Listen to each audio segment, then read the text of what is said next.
Matthew chapter 9. Jesus forgives and heals a paralyzed man. Jesus stepped into a boat, crossed over and came to his own town. Some men brought to him a paralyzed man, lying on a mat. When Jesus saw their faith, he said to the man, "Take heart, son. Your sins are forgiven." At this, some of the teachers of the law said to themselves, "This fellow is blaspheming." Knowing their thoughts, Jesus said, "Why do you entertain evil thoughts in your hearts? Which is easier, to say, 'Your sins are forgiven,' or to say, 'Get up and walk'? But I want you to know that the Son of Man has authority on earth to forgive sins."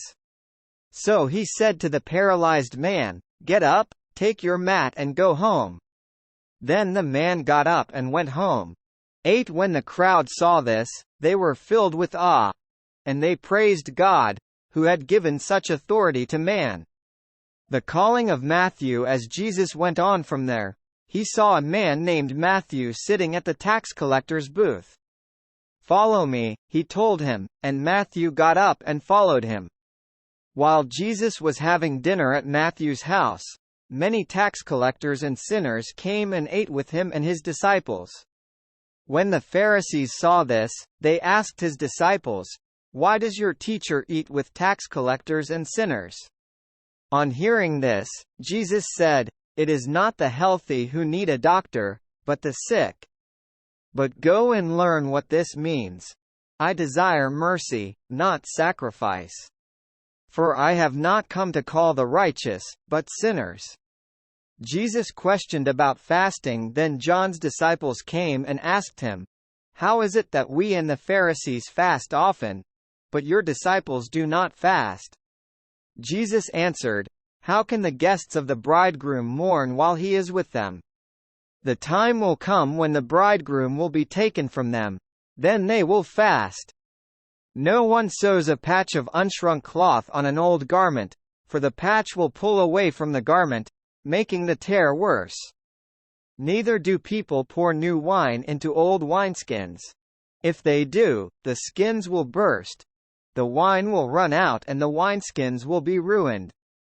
No, they pour new wine into new wineskins, and both are preserved." Jesus raises a dead girl and heals a sick woman. While he was saying this, a synagogue leader came and knelt before him and said, "My daughter has just died. But come and put your hand on her, and she will live." Jesus got up and went with him, and so did his disciples. Just then a woman who had been subject to bleeding for 12 years came up behind him and touched the edge of his cloak. She said to herself, "If I only touch his cloak, I will be healed." Jesus turned and saw her. "Take heart, daughter," he said, "your faith has healed you." And the woman was healed at that moment. When Jesus entered the synagogue leader's house and saw the noisy crowd and people playing pipes, he said, "Go away. The girl is not dead but asleep." But they laughed at him. After the crowd had been put outside, he went in and took the girl by the hand, and she got up. News of this spread through all that region. Jesus heals the blind and the mute. As Jesus went on from there, 2 blind men followed him, calling out, "Have mercy on us, Son of David." When he had gone indoors, the blind men came to him, and he asked them, "Do you believe that I am able to do this?" "Yes, Lord," they replied. Then he touched their eyes and said, "According to your faith let it be done to you," and their sight was restored. Jesus warned them sternly, "See that no one knows about this." But they went out and spread the news about him all over that region. While they were going out, a man who was demon-possessed and could not talk was brought to Jesus.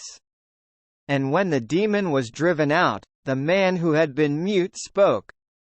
The crowd was amazed and said, "Nothing like this has ever been seen in Israel." But the Pharisees said, "It is by the prince of demons that he drives out demons." The workers are few. Jesus went through all the towns and villages, teaching in their synagogues, proclaiming the good news of the kingdom and healing every disease and sickness. When he saw the crowds, he had compassion on them, because they were harassed and helpless, like sheep without a shepherd. Then he said to his disciples, "The harvest is plentiful but the workers are few. Ask the Lord of the harvest, therefore, to send out workers into his harvest field."